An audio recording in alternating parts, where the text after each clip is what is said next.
खरं तर काल इंडिया आघाडीची बैठक होती आणि या बैठकीच्या आधी उद्धवजींनी इंडिया आघाडीच्या वरिष्ठ नेत्यांशी चर्चा केलेली आहे.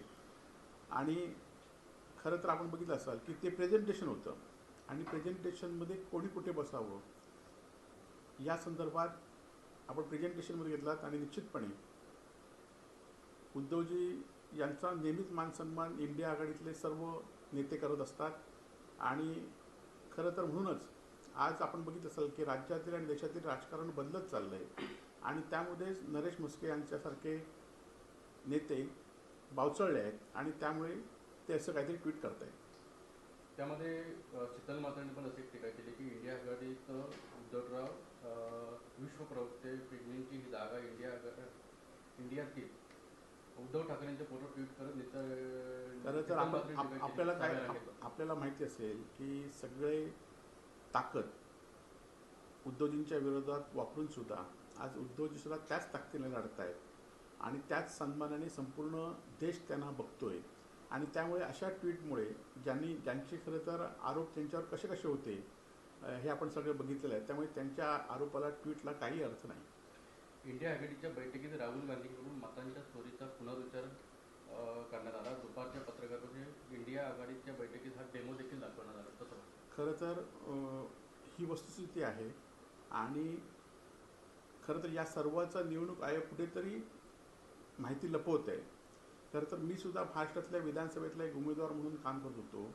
माझ्या मतदारसंघात सुद्धा 20,000 मतं हे मतदान लोकसभेपेक्षा 20,000 मतदान विधानसभेला जास्त झालं. आणि हे जास्त असताना खरं तर मताची संख्या तेवढीच आहे, परंतु काय बूथला 88-90% मतदान झालेलं आहे. आणि त्यामुळे ह्या सगळ्या प्रक्रियाच कुठेतरी ही निवडणूक आयोगाची साशंक होती.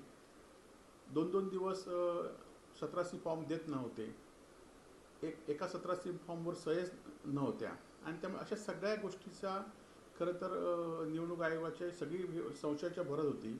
परंतु त्यावेळी आम्ही निवडणूक आयोग ही एक त्रयस्थ यंत्रणा म्हणून आम्ही त्याच्याकडे बघत होतो आणि त्यामुळे आमच्याकडनं खरं तर उमेदवार पक्ष इंडिया आघाडीच्या सर्वजणांनी त्यावेळी चूक झाली आणि ही चूक आता वारंवार होता कामा नये म्हणून राहुल गांधींनी जो स्टँड घेतला आहे तो महत्त्वाचा आहे. आणि त्या स्टँडच्या दृष्टीने सगळ्याच लोकशाही मानणाऱ्या नागरिकांनी त्या स्टँडकडे राहुल गांधी म्हणून बघता कामा नये, इंडिया आघाडी म्हणून बघता कामा नये, तर लोकशाहीला मानणारा सदस्य म्हणून आपण पाहिले पाहिजे असं माझं स्पष्ट मत आहे. महाराष्ट्रात 5 महिन्यात 1 कोटी मतदार वाढले असा आरोप राहुल गांधींनी केला. भाजप आणि निवडणूक आयोगाने मतांची चोरी केल्याची टीका राहुल गांधींनी केली तर राहुल गांधींच्या डोक्यातल्या चिपची चोरी झाल्याचं पलटवार. खरं तर फडणवीस साहेबांनी निवडणूक आयोगाकडे ही मतदान कशी वाढली, मताची टक्केवारी कशी वाढली हे खरं तर निवडणूक आयोगाने सांगितलं पाहिजे. पण निवडणूक आयोगाची उत्तरं निवडणूक आयोगाकडे उत्तरच नाहीत, प्रश्नाची उत्तरं नाहीत राहुल गांधींच्या, म्हणून हे राहुल गांधीवर आरोप करतायत. तुम्ही 80 लाख मतं कशी वाढलीत ह्याचं तुम्ही खरं तर स्पष्टीकरण व्यवस्थित दिलं पाहिजे. महिला आयोगाच्या अध्यक्षा रुपाली चाकणकर आणि प्रांजल खेरवलकरांबाबत मोठे खुलासे केलेत. लोणावळा, साकीनाका, जळगावात मुलींना बोलावून फसवणूक केल्याचा चाकणकरांनी आरोप केला. खेरवलकरांच्या फोनमध्ये 252 अश्लील व्हिडिओ आणि 1,497 फोटो आहेत असा दावा चाकणकर यांनी केला. खरं तर आपण बघितलं असाल चाकणकरांनी ही भूमिका घेतली ती योग्य आहे. जर काही दोषी असतील तर दोषींवर कारवाई झाली पाहिजे. परंतु राजकीय आहे म्हणून त्याच्याकडे तुम्ही जसं बघताय तसं इतर महिलांवर सुद्धा अन्याय अत्याचार होत असतात. आपल्या पुणे जिल्ह्यातील सुद्धा महिला हुंडाबळीची बळी ठरली, त्यावेळी आपण ह्या सगळ्या गोष्टी केल्या पाहिजे होत्या, तर त्या महिला आयोग तटस्थपणे काम केलं असं म्हटलं असतं. परंतु राज्यामध्ये अशा अनेक जिल्ह्यामध्ये अशा अनेक घटना घडत आहेत, त्याच्याकडे सुद्धा तुम्ही त्याच दृष्टिकोनातून बघा, म्हणजे महिलांना न्याय मिळेल. रोहिणी खडसे आणि माझं तोंड बंद करण्यासाठी सरकारने उपद्रव सुरू केल्याचा असा आरोप एकनाथ खडसेंनी केला आहे. मुलींच्या तक्रारी आल्या असेल तरच गुन्हा दाखल झाला पाहिजे. नाही, आता त्या संदर्भात खडसे साहेबांनी सांगतायत, त्याबद्दल खरं तर पोलिसांनी स्पष्टीकरण दिलं पाहिजे. पोलिसांनी स्पष्टीकरण न देता राजकीय नेते देत आहेत, ह्यामध्येच काहीतरी दडलेलं आहे. मनसे युती इंडिया आघाडीबाबत उद्धव ठाकरे यांनी मोठं वक्तव्य केलं आहे. मनसेसोबतच्या युतीसाठी तिसऱ्याची गरज नाही आणि निर्णय घेण्यासाठी दोघेही भाऊ खंबीर असल्याचं ठाकरेंनी म्हटलं. नाही, उद्धवजींची भूमिका स्पष्ट सांगितलेली आहे, ते योग्य निर्णय घेतील आणि ते दोघेही सक्षम आहेत. जनभावनेमुळे धनंजय मुंडेंचा राजीनामा घेतला असं म्हटलं जातं. धनंजय मुंडेच्या राजीनाम्यासाठी केंद्रातून दबाव नव्हता. नाही, धनंजय मुंडेंचा राजीनामा घेतला त्याच्यावर इतर मंत्री सुद्धा दोषी आहेत, त्यांच्यावर सुद्धा कारवाई म्हणजे त्यांचा सुद्धा राजीनामा घेतला पाहिजे होता. धनंजय मुंडे हे राजकारणाचे बळी ठरलेले आहेत असं माझं मत आहे. अंबादास दानवेंचे ट्विट करत मंगलप्रभा जोडांच्या खात्यावर आक्षेप घेतला आहे.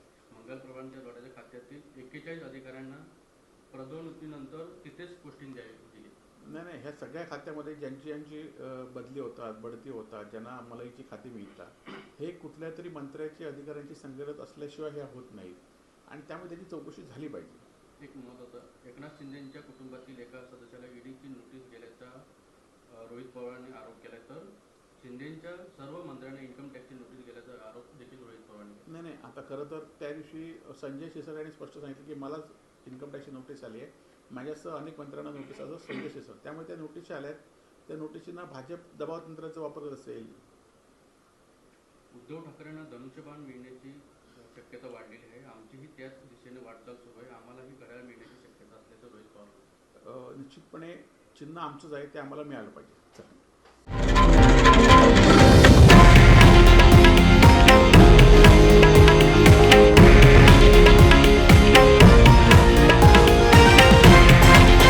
हे आहे देशातील नंबर 1 न्यूज नेटवर्क आणि आपण पाहत आहात TV9 मराठी, एकमेव.